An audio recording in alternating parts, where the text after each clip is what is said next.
Well, Shabbat Shalom. Shabbat Shalom to you, all my beautiful family and friends. We thank you for joining in with us and giving us the chance to share a little bit of Sabbath with you, a little bit of the sweetness of the eternal, the beauty realm of our King coming into the earthly realm, a foretaste of the great messianic kingdom to come in the Olam Haba, the world to come, which follows, the world of perfect harmony, the world of perfect majesty, of might and beauty, and yet kindness and mercy. The world of our King, the world of our covenant partner in heaven. So thank you for joining and letting me come into your houses or into your smartphone screens or onto your computer screens or on your radios, wherever it may be that you're listening. If you haven't subscribed yet to the YouTube channel for Bill Bullock, the Rabbi's Son, then go ahead and check that out. And I welcome you and invite you and encourage you to do that. That way you get notifications whenever a new post is made. In the meantime, today let's just enjoy our company together, our time together, and the beautiful words of the living creator of the universe who speaks to us as a man speaks to a friend. Today we are in Parsha number 14. This is the Parsha called Va'era. Va'era, an English phrase or a Hebrew phrase that's translated into English usually as "and I appeared." It's a personal, first person speaking, the creator of the universe himself, the maker of the heavens and the earth, the master of the universe is speaking, and he says, continuing a conversation he was having with Moshe, he says, "And I appeared." And he's going to talk about how he appeared, to whom he appeared, and then how that's going to change or at least increase, improve, advance in the next stage, the next phase of life. So we're at a critical phase of moving from one revelation, one appearance mode of the Creator to another, to a deeper, brighter one. We'll get to that in time. Let's talk about the text, and let's talk about the address for the text. The text and its address are Exodus chapter 6, verse 2, through chapter 9, verse 35. So about 4 chapters, 6:2 through 9:35. And that will take us through the first 7 of what the most people commonly refer to as the plague narratives. There are, as most people know, that in our connection with our great nation building, the Creator brought us forth from the worst possible source, the most vile, degraded, base, unclean, perverse, and immoral, and downright cruel place, inhumane place on the earth, and that was the land of ancient Egypt.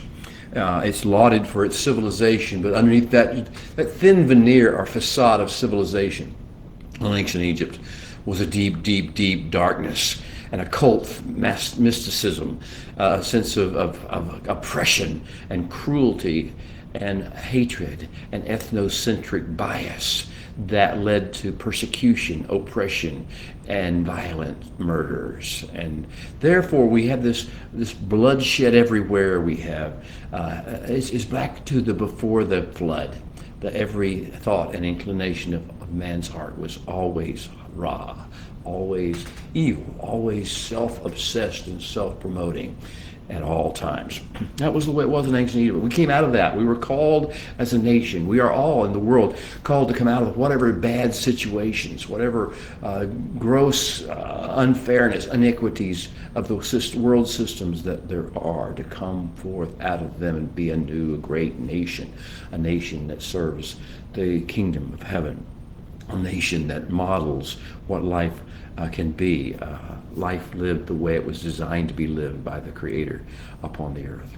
So I call this Parsha, which is Exodus 6:2 through 9:35, I call it, hey, who's in charge here? Because everything's going to change. It looked like when we began our studies in Shemot, in Exodus as it's called in the Western world, when we began our studies in this book, it looked to everyone's view as if Pharaoh controlled everything. He was like a god. That's what he thought himself as. That's what the people considered him to be. He was a deity in his own mind and in his legends. And he seemed to control everything. He seemed to have all the power, all the knowledge, all the magic arts, all the science, all the education system. He had everything going his way. There seemed to be no stopping the evil he could do, the oppression he could enforce. It looked like he was going to take over the world and change it and destroy it forever. But the question I asked at the beginning of this parsha, the question the Holy One would want us to be considering is, hey, who's in charge here? Who's in charge of this ecosystem? Who's in charge of the world? Who's in charge of how this turns out? Well, it's not Pharaoh or his ilk. It's not some Führer. It's not any leader of the world. It's not some elite. It's not some technological wizard.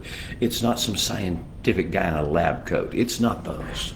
It's not some president sitting in an Oval Office or some prime minister driving in a fancy car. Who is it that controls it? Who's in charge here? Well, we're going to find out.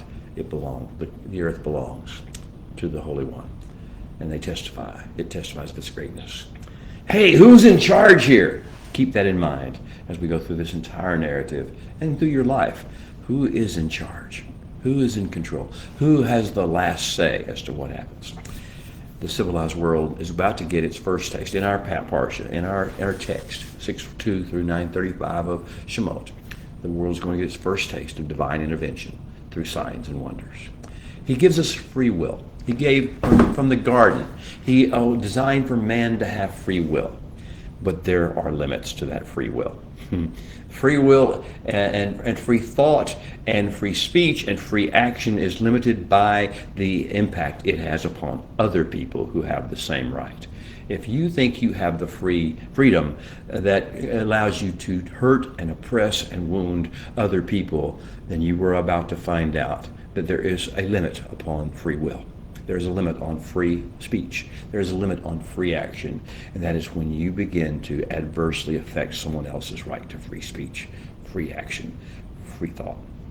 Now the limit is not hard and fast. The limit is reaping what you sow. What you sow, you will reap in kind. You will reap in larger measure than you sowed it. You will reap in more pain because you will realize it's your own fault.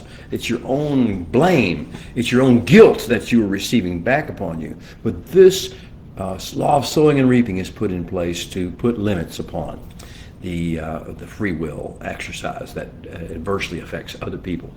So, whenever you go to a certain stage and you think yourself God, you act like God, you behave like a deity, you behave narcissistically in the world, then you're going to get that back. You can blame the Holy One for it, or you can see the real source is your own activities. He would have left you alone. He would have given you free will. But now he's going to take that away from you. He's going to give you a taste of the same thing you tried to measure out. But he's going to give it to you measure per measure in greater measure than you received. The civilized world is about to receive its first taste of divine intervention through signs and wonders. If you think you're a God, let's show you what a God can do. That's the parsha that we're in. We're going to begin with this. It's actually begin a 2-week series. Next week will be Parsha Bo, and it will be the conclusion of the plague narratives, as they're often called. I'll give you some thoughts about why we might not want to keep considering them plague narratives, but let's let that come in at its time. First, I want to tell you, Rosh Chodesh Tov. We have come in the cycle of the moons. We have come to the 11th moon cycle of the biblical calendar as of this Thursday night, Friday night, depending on how you calculate, whether you calculate with a first sliver or by the conjunction. I don't really want to get into that here, but however it is, we know, either way, the new moon is upon us. The new moon of Shavat. It's often called that, at least. And Shavat is a term that was picked up from the Babylonian world. It has a Hebrew meanings because of the formation of the letters, but the actual language we took was from the Babylonians, who called this moon cycle Shavat. And you can picture what the Shin, the Va, the Beit, and the Tav mean, but we'll leave that for us for a few seconds. Let you meditate on that when you can. The moon cycle called Shavat. Shavat in Babylonian mindset meant strikes. It's a season of strong storms. We're talking about in the northern hemisphere particularly, but to some degree in the southern hemisphere it happens just on the opposite side of the seasons. But this is a season of strong storms a season of heavy rains and of lightning. There we go, strikes, Shabbat. That this idea of strikes. And so if you've been in a place where there's been volatile weather, cold fronts, warm fronts, storms, then you're right on target. You understand this is the season of the rains and the strikes of the lightning. Something else is happening in the Northern Hemisphere. And so on the 14th day, or the 15th day actually this month, 14th to 15th days of Shabbat, we will see the new year for trees. And that does not mean that it's the only new year. Years start, depending on what your starting point was. People get all upset about when the new year is. It's the New Year's whenever you say it is. But the real, for trees, the new year begins when the sap begins to rise after being in the roots of the plant, of the tree, for protection and for strengthening during the winter time. As the weather changes, the light begins to increase during the days. There's more daylight, more hours of daylight, and the cold weather begins to wane a little bit, and warmth begins to come in, sunlight begins to flow in. Then the sap begins to rise in the trees, and this is called the New Year of trees, Tu B'Shabbat.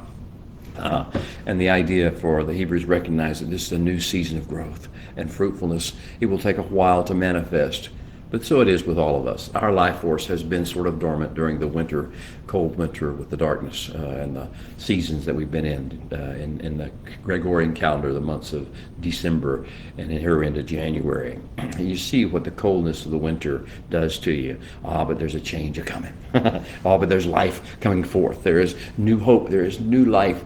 There is a new age. There's a new season coming, and the season will be of growth if we will receive it and accept it. So Rosh Chodesh Tov, Rosh Chodesh Shabbat Tov.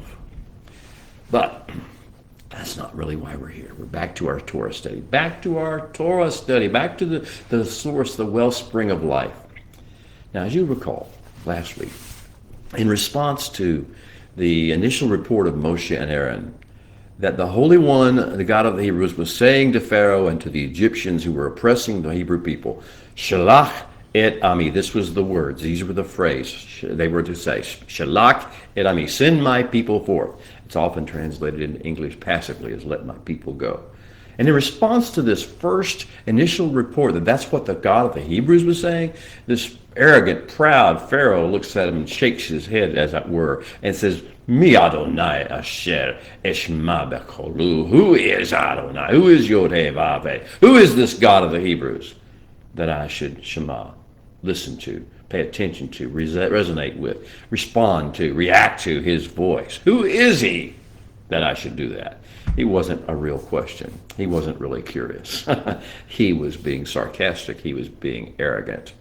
And that's who he is. He's revealing who he is. Well, he asked, though. You ask the question, you will get an answer. Who is Yod-Heh-Vav-Heh? Who is Adonai? Who is the Holy One, Kadosh Baruch Hu, blessed be his name? Who is he that you should shema his voice? Well, beloved, sir, you are about to find out. Welcome to the Parsha of the Great Reveal. Now, Va'era, the name of the Parsha, which is actually a few words in, you see the Hebrew word Va'era. It means, as we've said earlier in English, at least it sounds like something, and I appeared. The Holy One speaking, and I appeared. He's talking to Moshe. And in his conversation with Moshe, he is explaining to him that back in the days of Abraham, Yitzhak, and Yaakov, when he appeared, he did something, he appeared. Then he appeared in a certain formulation, in a certain way that they understood him. And he's going to appear in a different way, and because of Pharaoh's scenario and because of what he needs to do with the nation of Israel that is growing, that is about to become the great nation. Now, Pharaoh indicated that he did not know the Holy One. And in that, he spoke truthfully. All he really knew from the standpoint of really caring about was the trifecta of Ra, of evil, or of self-obsession and narcissism, of shakat, corruption, of going every way besides the Holy One's way and plan, and he knew Hamas, which is violence or cruelty or refusing to give anybody else the benefit of the doubt or any grace at all. He knew Ra, Shekat, and Hamas. He knew the great trifecta. It also can be phrased as the lust of the eye, the lust of the flesh, and the pride of life. These things were all Pharaoh knew. And he said, I do not know the Holy One. But not to worry. The Holy One has a plan to change that. Because you see, because he knew not the Holy One, Pharaoh was oppressing other people. He was taking his free will and imposing his free will on the free will of others. So, the phrase, and I appeared, Va'era, and I appeared, the creator of the universe says he appeared? Really? Seriously? When you stop and think about that he appeared, the words, and I appeared, spoken for him, are both emotionally stirring. They stir our hearts, and they're theologically challenging because they don't make sense. They don't fit into our systematic theology. He's spirit only, because he's incorporeal, he's infinite, he's eternal. He cannot touch. We cannot see him. We cannot taste him. We cannot feel him. We cannot sense him. We cannot hear him. We cannot really hear his voice. We just sort of believe he's there. And we sort of think we can get a kind of a vague communication from him now and then. But when he says, I appeared, do you understand the ramifications of that? Do you understand the ramifications as being a good thing? Or do they so mess up your theology that now you can't fathom it? Well, the words are there. And I appeared. And it's not the first time he's mentioned this. Not the first time he's done it. These words, though they are emotionally stirring and theologically challenging, are a spiritual reality we must come to grips with. What these words mean is that the Holy One does not simply want us to intellectually acknowledge that he exists in some theological sense or theoretical sense. Nor does he want us just to live off of somebody else's testimony or writings about who he is and what kinds of things he has done in the past. Those are legitimate ways of trying to connect with him. Believing he exists is not a bad thing. Listening to other people's testimony or reading their stories about who he is and what kind of things he does is not a bad thing. But the Holy One wants us to go beyond that. He wants to appear to us. He wants us to personally know him. He wants us to interact with him relationally. He wants us to enjoy a vibrant, ongoing, ebb and flowing relationship with him. That's crazy, right? It's wild. It's blasphemous, but he said it. We didn't. We didn't make it up. He wants the kind of face-to-face, heart-to-heart, and fallen brain to brilliant creator's mind interaction so badly that because he knows it's essential to his grand plan for species redemption and for ecosystem restoration.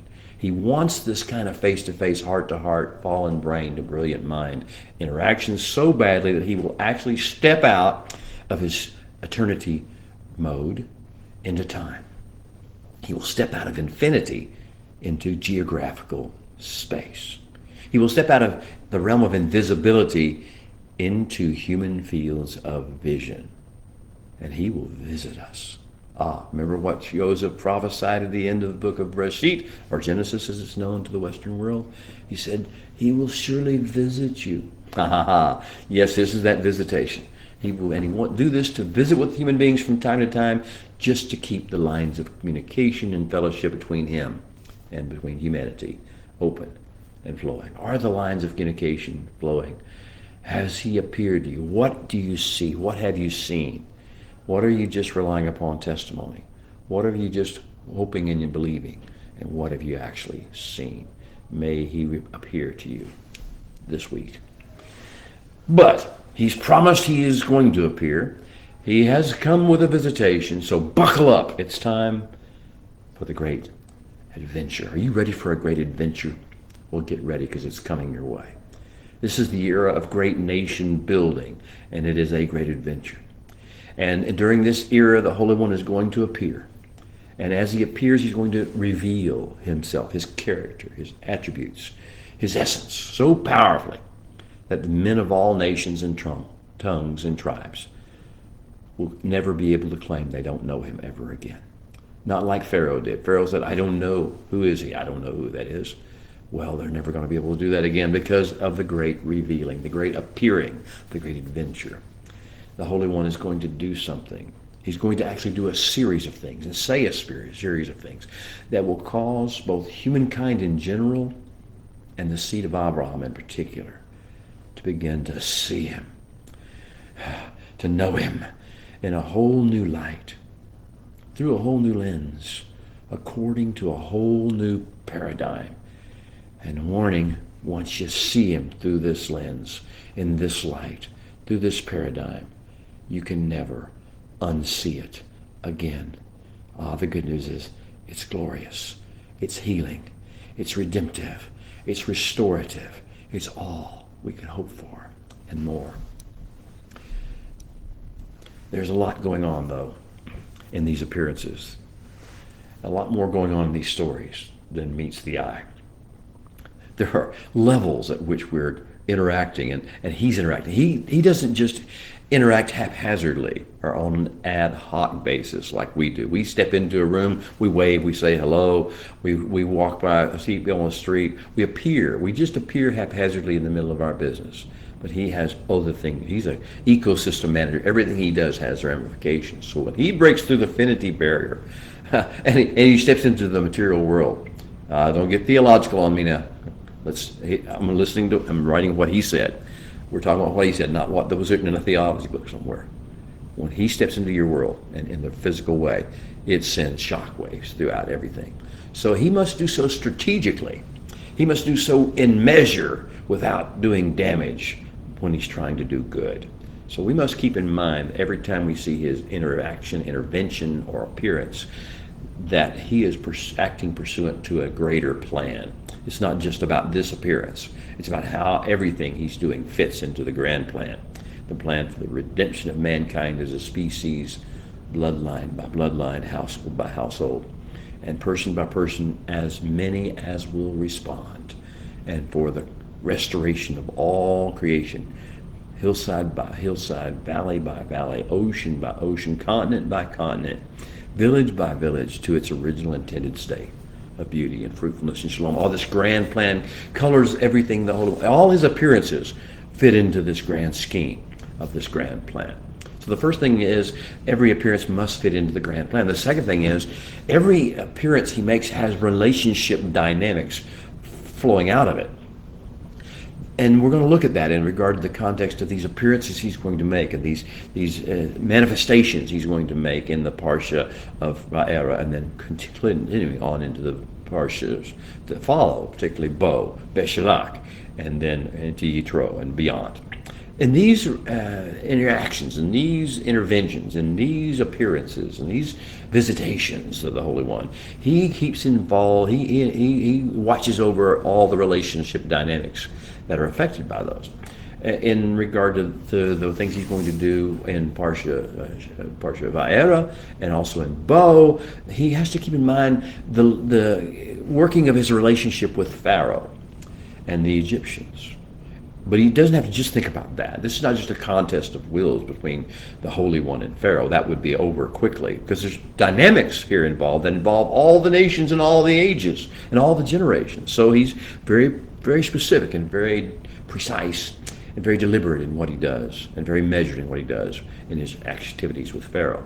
But it's not just Pharaoh he's dealing with. He's dealing with created order. When he messes with something going on with Pharaoh's world, he messes with the created order. He messes with the way he set up things in Genesis 1 and the whole story of the creation and how things interact with each other, how species interact. He's going, for instance, we understand that ordinarily frogs and swamp creatures stay in marshy areas, stay in areas where there's water and mud, but what if he changes by doing something with Pharaoh to make a point to Pharaoh? He changes the way swamp creatures live and what they choose to have as their habitat. And what if they come into the cities? And what if they come away from the waters into people's houses? You see the situation. He's dealing with much more than just dealing with person-to-person war with Pharaoh, which he would win, hands down, going away any moment. So he has to deal with what he's doing, how his interaction or visitation or appearance is going to affect created order, and how he's going to bring that back into play back the regular order into play whenever the visitation is ending. Beyond dealing with the relationship he has with Pharaoh, the relationship he has with the created order, he also has to do everything he does, his visitations, his interactions and interventions, according to the responsibilities and commitments of his covenant with Abraham. The whole world and interaction between the heavens and the earth. The portal of heaven and earth is the covenant the creator of the earth made with Abraham. Everything passes through the fulcrum of that covenant. And so it must be consistent with what he promised Abraham, and never inconsistent with that. It must be furthering the covenant at all times. Everything he does must further the Abrahamic covenant. That's his commitment. That's what he will do. That's what he has to be careful about how he measures it. That's why he doesn't react the way you may think, just slap Pharaoh across the face and yank the people of Israel out and cause the created order to collapse upon Egypt. He doesn't do that because there are ramifications you haven't thought about. He has. Second, beyond all this, in every action, he's not just dealing with Pharaoh, and he's not just dealing with created order. He's not just fulfilling his covenant. He's dealing with individuals like Moshe and Aaron. These people have emotions, and these people they have to be encouraged and inspired, and they have to be directed and guided. So he's dealing everything strategically to move his relationship on with Moshe and Aaron, or whoever his prophet may be in any given situation, whoever his spokesman, whoever his servant may be in all situations. He must keep this relationship in mind and process his interactions accordingly. Beyond that, there's the nation of Israel, this budding. Most of the book of Exodus, Shemot, is about building this great nation. So he couldn't just deal with Pharaoh or with Moshe and Aaron or just created order or just the covenant with Abraham. He has to deal with Bnei Israel, and he has to nurture them like a child, like a young child that he's nursing and he's nurturing and he's training up. So he has to keep his training plans and sequences involved with Bnei Israel. Oh, but it's not even all. See, he's also involved with the nations, every tribe, tongue, and language of the earth. He is involved. He has to leave the foundations for building the relationship, for setting the bridges to the nations in everything he's doing, and not just burning the bridges and not turning them back to their paganism. Wow, to inspire them, to encourage them, to draw them rather than push them away. Oh, that's a lot going on in every one of these interactions the Creator going to have. When he intervenes, when he breaks the affinity barrier, when he appears, things change, and he is very mindful of how they change. One more thing we have to keep in mind. One more thing that's going on that is beyond what meets the eye. That's that everything he's doing is setting a pattern for the Messianic age and the Messianic life and the Messianic impact upon the world. You see, everything we'll see again. It's not just past. It's not even just present, because we seem to like we're experiencing it again in these days. It is the future. It is the script for the Messiah and the Messianic kingdom to come. Well, let's discuss then this mystery of divine appearing. For the Holy One, who is an eternal being, an eternal spirit being, to appear, to be seen, well, let's just say it's not the norm. It's way beyond not the norm. It actually means, as I've said, breaking through the affinity barrier. I made that term up, so you won't find it in your dictionary more than likely. The affinity barrier is that place between the seen and the unseen, between that which is tangible and temporal and that which is eternal and unseen and ethereal. He has to break through that barrier. And I kind of analogous, at least, to the rakia, I think it's called firmament in the English Bibles, but that he set between the heavens and the earth. This realm between the heavens and the earth is fixed but there is a portal, and this rakia is the portal, this area. So he breaks the affinity barrier when he appears. And as he does so, and I know my theological buddies are on both sides of Christianity and Judaism, and paganism for that matter, are going to go crazy when I say this. He puts on some level of substantive form. Now, he doesn't become a human in the sense that just human being. He puts on some level of substantive form, manifesting his presence and demonstrating his character by speaking words that are understandable by human language, or ears, and performing visible actions that are observable by human beings in the realm that we humans think of as real time. Wow. He puts on substantive form. I know it blows my mind too. He manifests his presence. How can he cross that boundary of the... He does. He says he would. He promised he would. His testimony, the testimonies are that he does. And our experiences is that he does. And in so doing, he demonstrates his character. He does it by speaking words that we can hear and understand, and performing visible actions that we can see and we can comprehend and we can respond to in the realm that we know of as real time. Oh, has it happened to you yet? Well, some people would say that my theological mind is just blown. I understand. I've had the same experience. But I can't go against what the words actually say. And whenever he uses the phrase, and I appeared, I have to go back and look at words that happened before, because he says, I did it. Did he do it? And so you go back and you see that in relation to Abraham, he did it in Genesis 12:7, 17:1, and 18:1, each of which says, and he appeared. And he did it to Yitzhak, in the Yitzhak's life, in Genesis 26:2 and Genesis 26:24, twice to Yitzhak, 3 times to Abraham.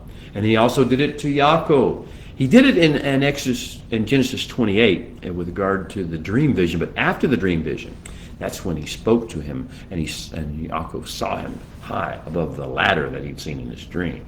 He also he appeared, and it's referenced and confirmed by Genesis 35:1. So these are the past appearances. Now, then we have the burning bush of Exodus 3 and 4. And one particular conversation I'll point you to is Exodus 4:1-5.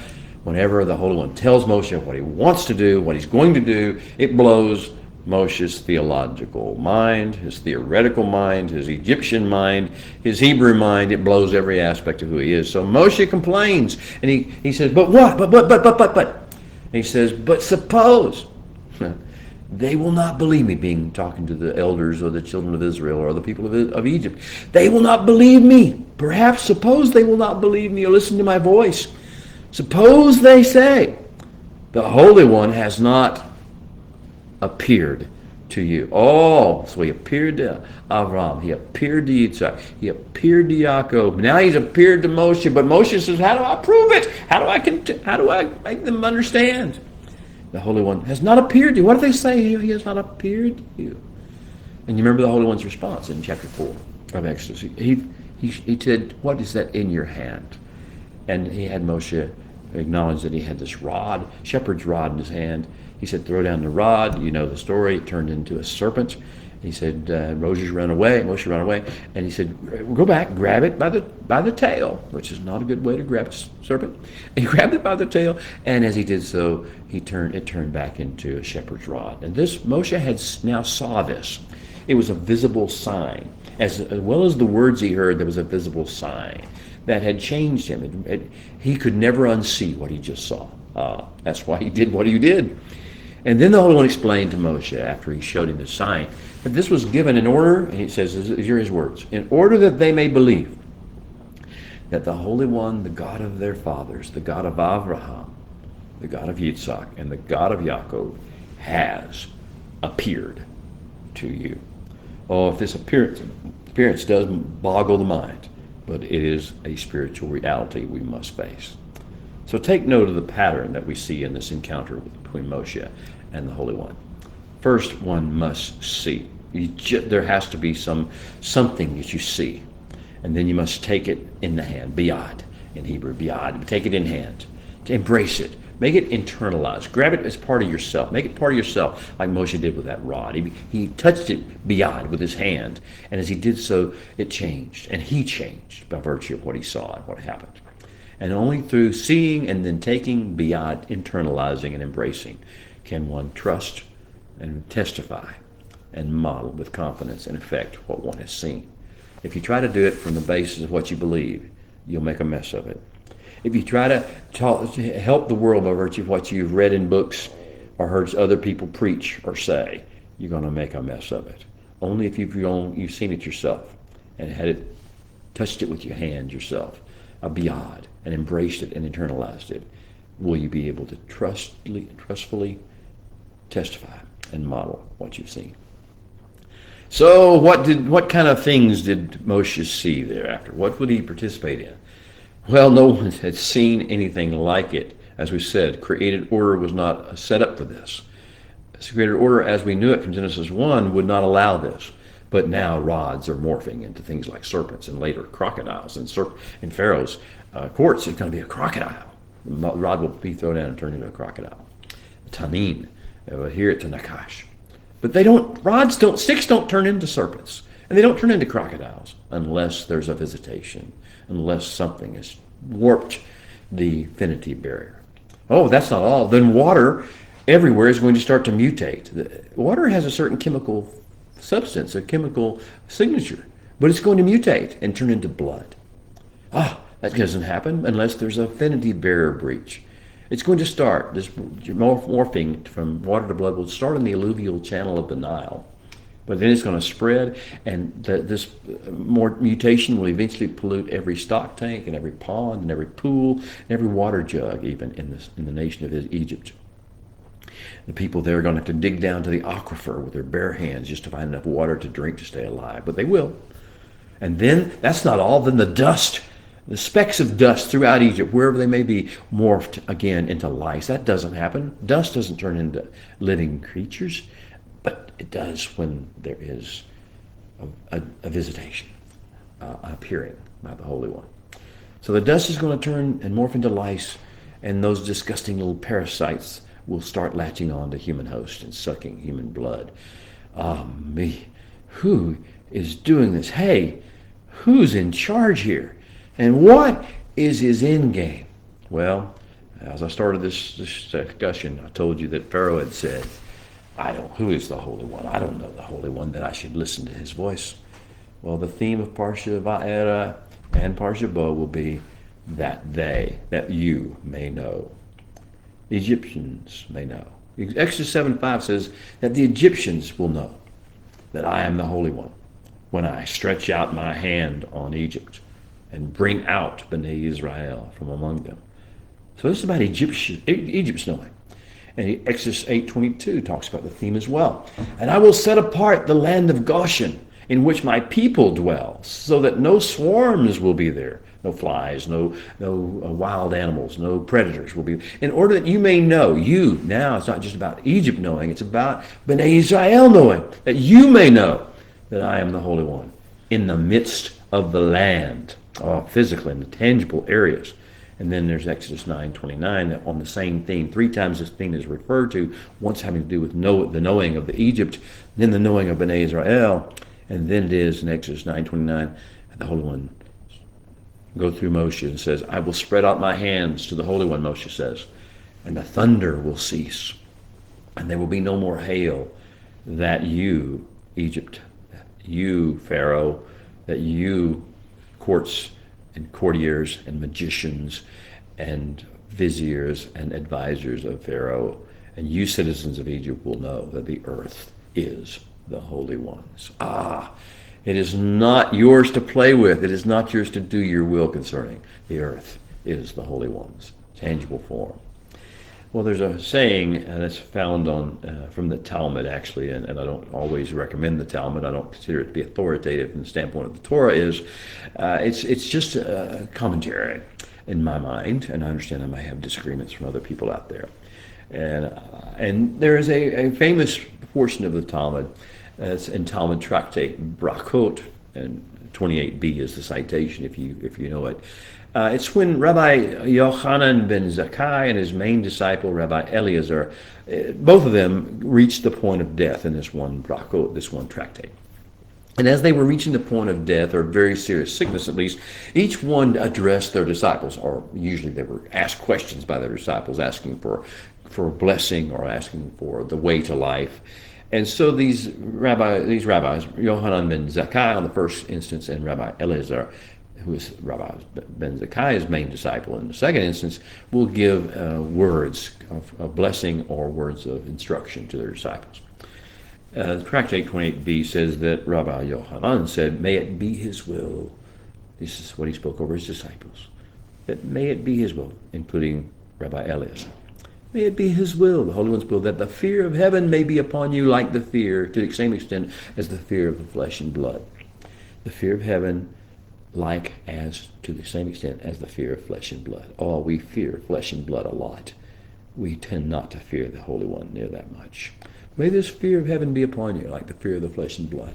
And then Rabbi Eliezer, the next paragraph in the tractate says, and Rabbi Eliezer, whenever he was sick and his disciples came to him and asking him to teach them how to live, how to experience the world to come in this age and then in that age, he said, be diligent in honoring bring the honor of your colleagues.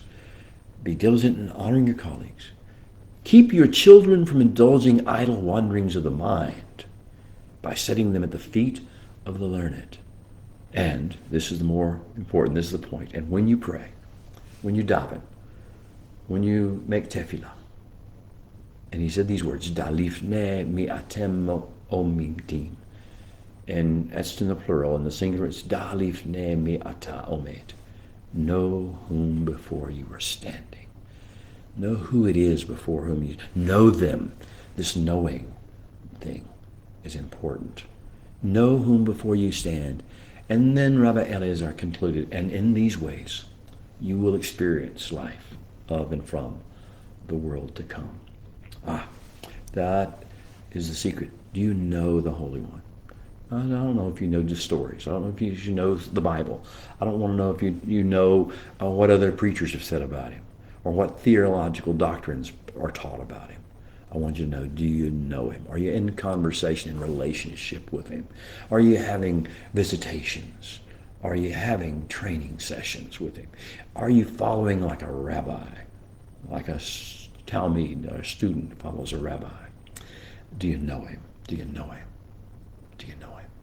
Well, the Holy One has this get-to-know-me strategy that he's going to reveal, particularly in regard to Pharaoh and Bnei Israel and the Egyptians and the nations in the coming weeks. The first passage is he's got one unrelenting message. To Pharaoh and the Egyptians it was, Shelach et Ami. Say it often, say it loud, say it with firmness in your voice. Say it and don't wander away from the message very far. Shelach et Ami. Well, for most of us in Bnei Israel, for most of us in the nations, the message is not Shelach et Ami, although that's part of it. It is Lech Lecha. Come out. Go out for yourself. Come out of her, my beloved. Come out of her and cleanse yourself of all her iniquities. This is the unrelenting first message. If that's not your first message, then it's not the get-to-know-me strategy of the Holy One. Well, after the unrelenting message, the second aspect of it is the finger of God, the touch. There's one thing it's called, the turning of the dust of the earth, this precious thing from which life came forth, into lice. The human life came forth from it in the garden, or before the garden, in the days of creation. And now the lice are coming forth. The finger of God, the magicians of Pharaoh called it the finger of God. But the idea is that there is some touch, there is some crossing the barrier, there is some intervention in our world. It's putting pressure on vulnerable points. In humans, if you want to put pressure on point, you go psychologically, you hit the focus, the will, the emotions. Physically, if you're in combat and you have to protect yourself, you got your opponent's eyes. These are his pressure points. His throat, his neck, and the side of his neck, his nose, his temples, his midsection, his groin.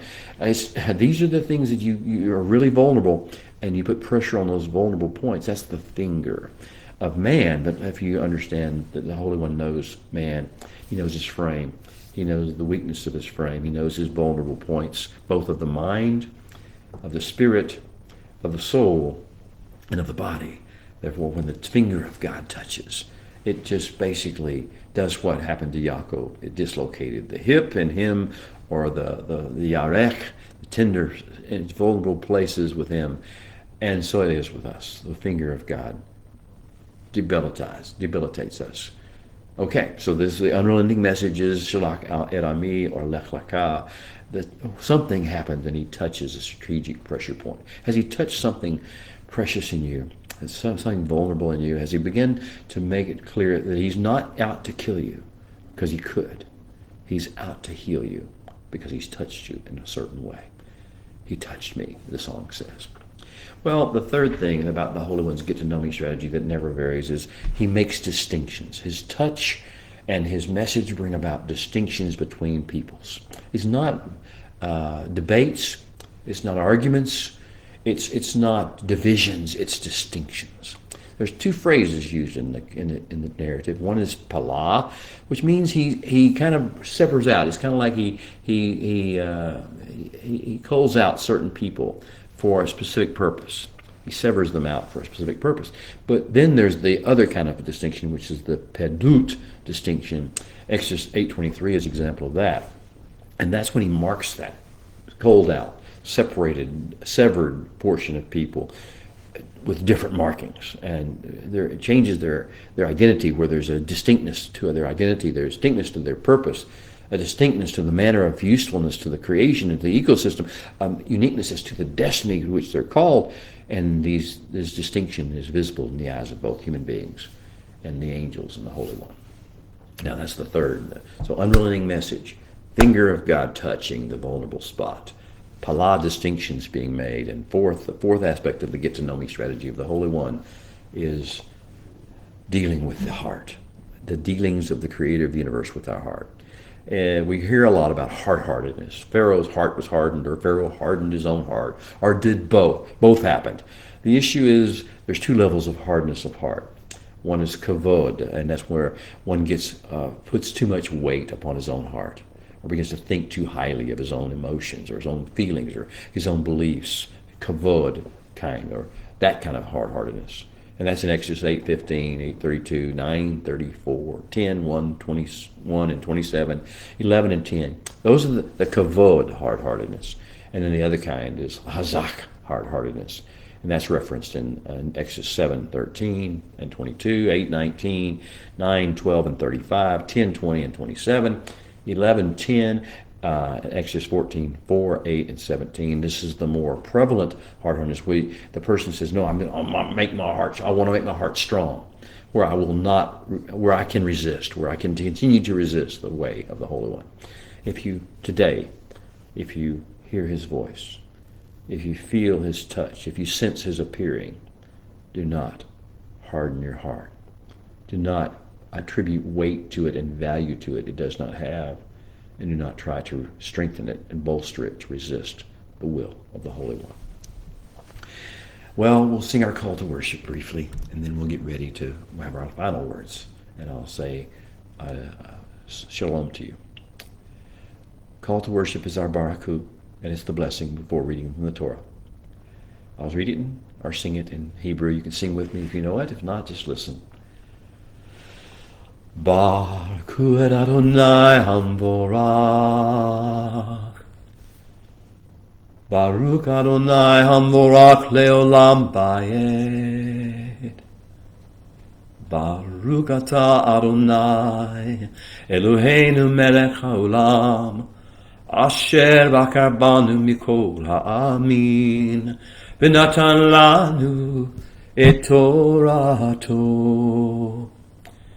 Baruch atah Adonai noten haTorah. Amen. May it be. And now may you open our eyes, O Holy One, that we may see wondrous things in your Torah. For we are but strangers in the earth. So do not hide your commandments from us. All right.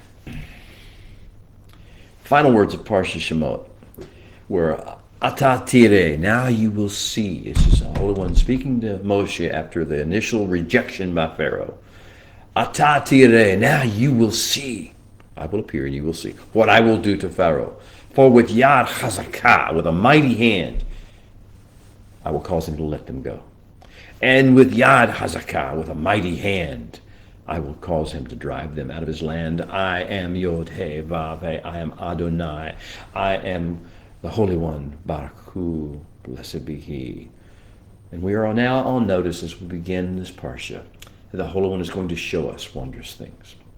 He's going to show the world wondrous things, things that will change the status quo beyond recognition, things that will redraw our perspective, not just on the world and its ethnicities and nations and ideologies, but also on our own individual and collective identities, our purpose on earth, our mission here, and our destiny to come. The prologue. The Holy One is going to speak to Moshe now in Egypt for the first time. He spoke in the burning bush. Now he speaks to Moshe in Egypt for the first time. He appears and says, in the Hebrew, beginning with verse 2, Vayadaber Elohim el Moshe, Vayomer elav. And the Creator God spoke to Moshe, and he said to him, and these next words will be in red. These are the words of the Creator of the universe. Ani Adonai, Yod He Vav He. We'll pronounce it any way you wish for right now. HaKodesh Baruch Hu, the Holy One. I am the Holy One. Va'era et Avram el Yitzhak ve'el Yaakov ve'el Shaddai. And I appeared, yes, I appeared to Avram, to Yitzhak, and to Yaakov as El Shaddai, the all-sufficient one, the all-powerful one. Ushmi Adonai lo nadati lachem. But they did not know me in my essence as Yod He Vav He, as Adonai, as HaKodesh Baruch Hu. V'gam hakimoti et viti itam, and I also cut a covenant with them, everything based on the covenant. Latet lachem et eretz Canaan, to entrust to them the land of Canaan in stewardship. Et eretz megarehim asher garu va, the land in which they had sojourned as foreigners. Lachen emor livnei Israel. Therefore, say to Bnei Israel, Ani Adonai, I am the Holy One, HaKodesh Baruch Hu. Vehotzete etchem mitakat shivlot Mizraim, and I will bring you forth from the burdens that the Egyptians make you carry.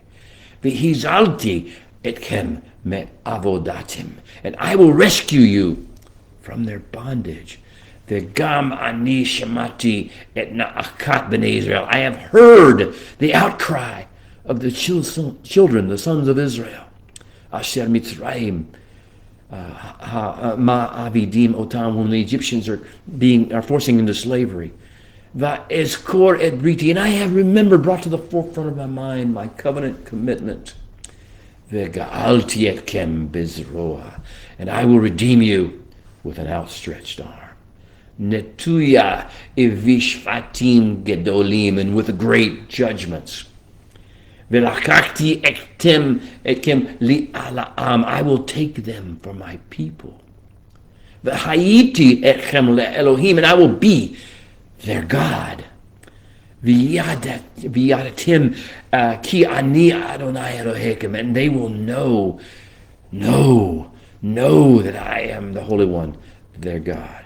And thus begins the story of the strategic interventions that the Creator of the universe is going to have to reveal who He is, first to His creation, then to Pharaoh and the Egyptians, then to Moshe and Aaron, then to the Bnei Israel, the seed of Abraham, then to all the people of all the nations and all the generations forever. These appearances will tell the world who He is. Oh, and once you see who He is, you'll never be able to unsee it. Well, beloved, it's time for me to leave you. I go next door. We'll have a wonderful meeting with the Biblical Lifestyle Center Fellowship. I pray that you'll have your own fellowship to go to, or that you'll be able to sit in your own homes and enjoy this Shabbat, gleaning wisdom, gleaning energy, gleaning Kedusha from the words, the Torah of the Holy One. Shabbat Shalom. We'll see you next week.